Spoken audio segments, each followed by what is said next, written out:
Happy Valentine's Day. Virtual Connection. We are here with Ellie Maxwell talking about the new butterfly house. So Ellie, welcome back to Virtual Connection. Thank you. Happy to be here. So, how long have butterflies been coming to Dell Gardens? Long time. More years than I've been working there. So it started in 1998. Wow. And for about 10 years, we only got butterflies from the United States. And then when I joined the crew, one of the things that happened was we started to get butterflies from around the world. So since 2009, we've been getting butterflies from other countries. Wow. Congratulations. Thanks. What are the stages of butterflies' life cycle? And at what point in the life cycle do they come to the gardens? That's a really good question. So butterflies start their life as eggs, right? And so the butterflies that we have at the Dow Gardens, those eggs are laid on farms in Florida and all around the world. So they start as an egg on a plant in a farm, and they hatch, and they're a little caterpillar. And the caterpillar is the stage of life that eats and eats and eats so much leaves and everything and gets really chubby and healthy and ready, because the next stage is called the chrysalis stage. So that caterpillar makes a safe little chrysalis where it can develop and grow, and that's when the farmers come and get them. And they collect them from the plant material and package them up, and they send them to Dow Gardens. So we unwrap a package of chrysalis, and we take care of them and hang them and keep them at the right temperature and humidity until they're ready to emerge as butterflies. So we get them as chrysalis and enjoy them right on through to the butterfly stage. Wow. So, how healthy can a butterfly be more healthier? How to keep them healthier. Yes. Yep, so the farmers and professional entomologists like me, that's my job title, entomologist, we're trained to inspect them and look for things like diseases or parasites, or this unusual thing in entomology called parasitism, where another insect might be inside it. So we're trained to look for them and eliminate them so it doesn't spread to other butterflies. And so that helps keep all of the butterflies that we display and enjoy healthy, is our ability to identify and remove them before they spread the germs. Wow. Is that also part of safety? Yep, it is part of safety. It keeps our environment safe too.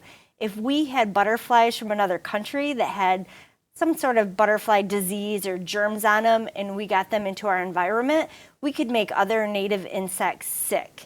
So the USDA is very concerned that we keep everything contained so no accidents like that happen.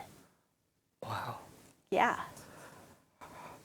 How do you choose the type of butterflies? So part of that is just what the farmers are growing a lot of. You know, some years we have a lot of ladybugs, and some years we have a lot of, a certain type of beetle. It's kind of like that in the butterfly industry too. Some years things just do better than others. So up to the discretion of the farmers to tell us what's doing well that year. But we also have favorites. So we work with farmers that grow a lot of longwings, because that's my favorite to see flying around in the butterfly house. There's a lot of different species of longwings, but they fly and interact and live a long time. So it's my favorite, and it's important to me to make sure we're buying a lot of different longwings. Wow.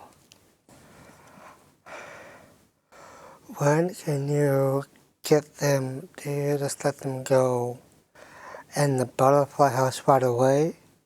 How do you keep them safe? Yep, that's a very good question. So when we get them, they're in that chrysalis stage, which is the stationary stage. And although they're beautiful and interesting, they don't move very much. They might wiggle a little bit, but the best thing to do is put them in our chrysalis case where they safely hang behind a glass so that visitors can view them. But they're also so fragile, people can't get them, or, if there were ants that got into the building, they would be safe from them. So we keep them safely in the chrysalis case until they emerge, which is the word that we use for a butterfly coming out of the chrysalis. They emerge and they spread their wings and dry them. And once those wings are dried and strong and they can fly, we can safely release them to fly around in the conservatory so visitors can see them. Wow. What is the new butterfly house this year? What is new at the Butterfly House? That is a very, very big question for us because we made big improvements to the Butterfly House this year. Okay. So as you approach it, even just coming as a visitor, you're going to see we put an addition on the outside of the building. So there's a large lobby area with coat racks and bathrooms and a new drinking fountain and space for people to gather in the warmth before they enter into the actual display. So the lobby in itself was a big part of the renovation.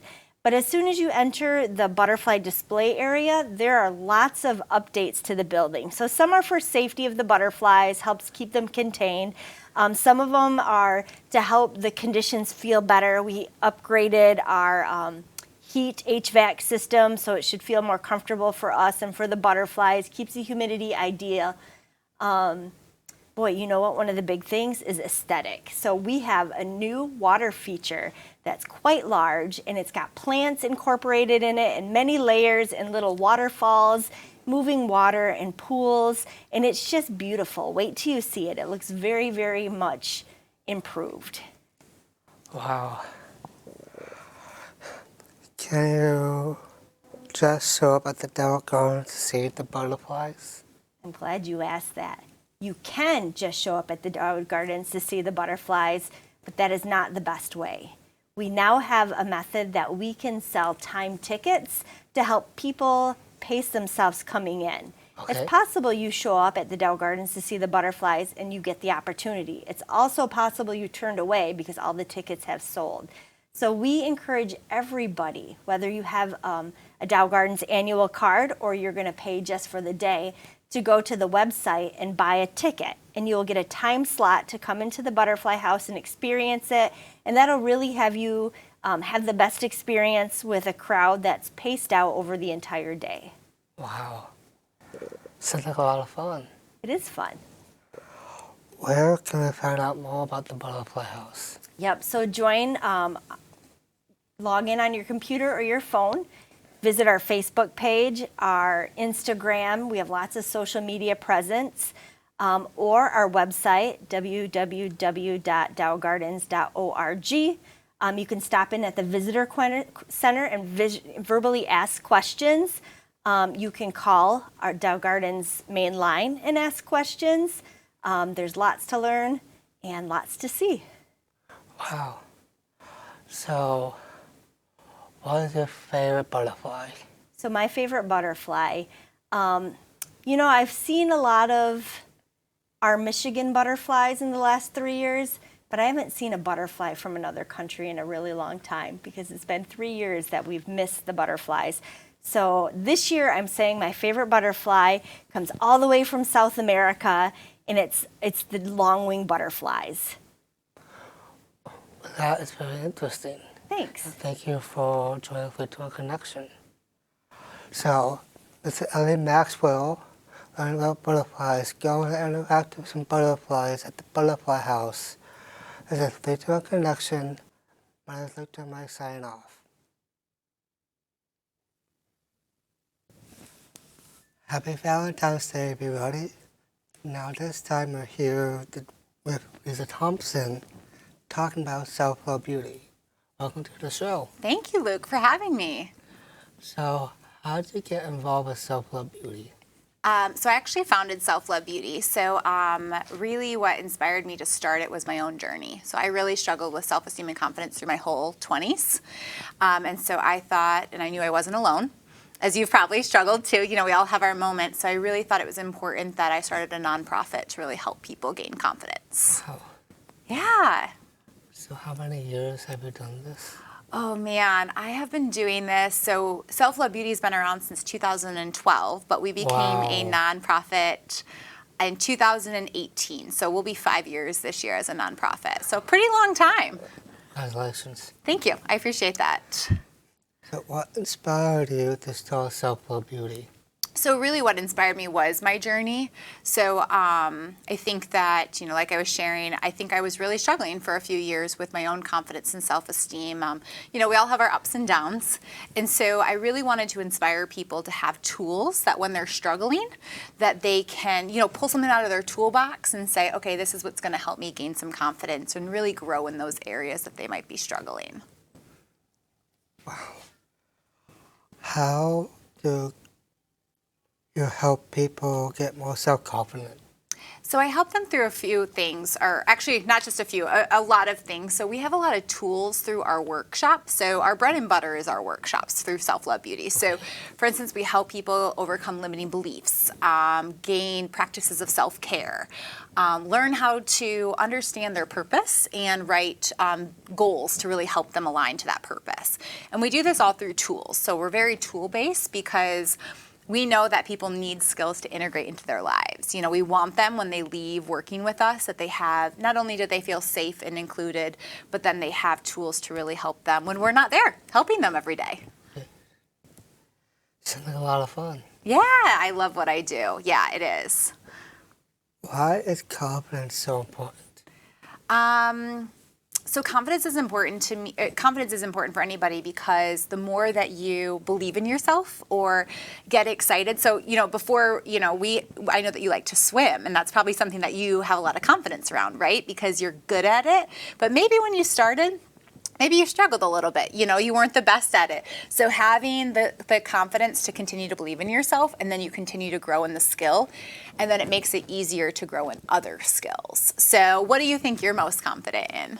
Well, what I'm most confident in is believing in myself. Believing in yourself, yeah. And what about skill-wise? What would you say is besides swimming? What other things do you think you're really good at? Probably wiffle ball. You play wiffle ball? Yes. Awesome. And see how your face changed? You got pretty excited sharing that. When people get excited and have that, that's really where their confidence shows. And that's really what we want for people. So I didn't know that you played. That's cool. What's your favorite memory of Self-Love Beauty? Ooh, that's a good question. I think I have a lot of great memories, but anytime we can get a ton of people in one room and watch their energy, kind of once it clicks, oh yeah, I'm understanding this. I think that's always been a great memory. And the other thing too is just watching, being able to have those one-on-ones with people of just seeing their spark kind of shine, and then over time seeing them grow. I had a father-daughter who's been with us for years, and watching the daughter grow has been really cool. So, I've got a question for you. Yeah. So, when it says spark, what does that mean? Say that again? When you say spark, and you're interested in, what does that mean when you say that? Yeah, so when I say spark, so when you're around someone and their energy is just kind of contagious, Yes. you're oh, I want to hang out with them, I want to, be around them, I want to learn from them. That's kind of your spark. So Luke, think about your own spark. People Okay. love being around you because of your personality and your dance moves and your ability to make people feel comfortable.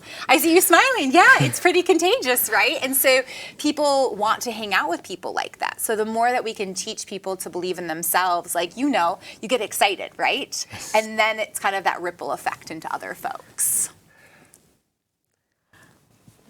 So when is the next event in Self-Love Beauty? So we have a couple. So one of the upcoming events you're actually part of. So you are going to be part of our confidence campaign to really help people learn more about confidence and, grow awareness around self-love beauty. So, that's something that we have upcoming. We also have Affirmation Day happening May 9th. That's a free event for anybody to attend. And then we have a father-daughter event happening May 10th. As well, and that's for father and daughters to connect with each other. Yeah. So, how can they grow confidence? how can someone grow confidence? So really what I always tell everybody that wants to grow confidence is you can't just say it, you have to want to grow in it. Because as you imagine, like let's use the example of swimming, you know, when you start out trying to do something, you're not great at it, right? And so, but over time you have to like learn, like you might stumble, you might fall, but it's getting back up and continuing to improve. And so how people can gain confidence is first not giving up on themselves, finding a good support system, you know, taking one of our workshops or family programs, and then finding their purpose. And so all through also tools that we teach about like noticing what do I enjoy doing, what gets me excited, and then again never giving up on themselves when there's stumbles. You know, we always have stumbles in life, but it's always about, you know, I'm going to use the paraphrase of getting back on the horse, like getting back on the horse and making sure that you're continuously moving forward. Wow. Yeah. So, what does purpose mean? Purpose means that you're living out what you're called to do. That's how I would define it. So sometimes it's maybe your purpose is to inspire people to do something, or maybe empower people. Maybe it's just being the light that helps people along the way on their journey. And so that's something that we teach as well, of how to put together a purpose statement of what do I really feel like I'm called to do. Okay. So where can I learn more about self-love beauty? People can learn more about self-love beauty by visiting our website, so selflovebeauty.com. We're on all social media. We're even on TikTok, so that's Self-Love Beauty 0, if people want to check us out there. But we're on Facebook, we're on LinkedIn, we're on Instagram and TikTok. And then if anybody wants to work with us, they can email us at info@selflovebeauty.com. Well, thank you for joining. Yes, Luke, thank you Connection. so much. I'm so glad that you can also be part of our campaign. Thank you. Yeah. So that was the Twin Connection with Self-Love Beauty. Hi, welcome to 321 Connection. I'm here with Jen Kurtz talking about the Chippewa Nature Center. So welcome. Thanks for having me. You're so welcome. So how did you get involved with the Nature Center?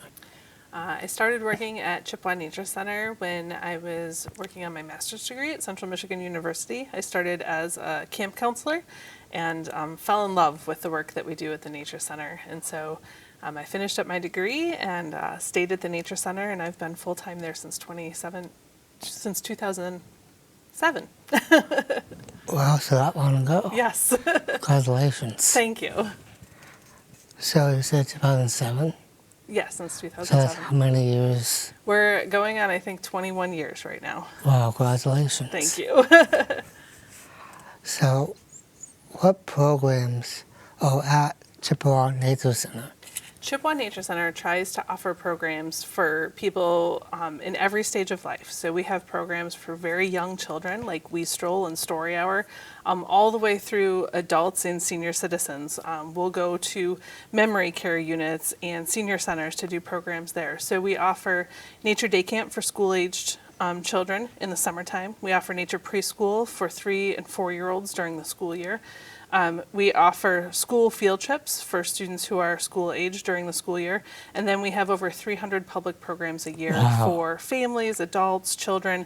Our goal is just to help everyone connect to the natural world. So we try to offer a whole variety of options for people. Wow, that's a lot of people. Yes, it is. So tell us more about the Wildflower Walkway. So the Wildflower Walkway is this really fantastic piece of land. It's right adjacent to our river overlook and next to our building. And pretty much since the Nature Center, the Visitor Center was built, there's been a pathway there for people to explore the native wildflowers of Michigan. But over time, the pathway was just very narrow, and it was difficult to get through during the growing season. And so last year we were able to install a wide, flat patio that accommodates some tables and chairs for people, as well as convert the path to a 4-foot wide path that is a concrete, flat path so that folks in wheelchairs or with a walker or people with strollers can get through the path.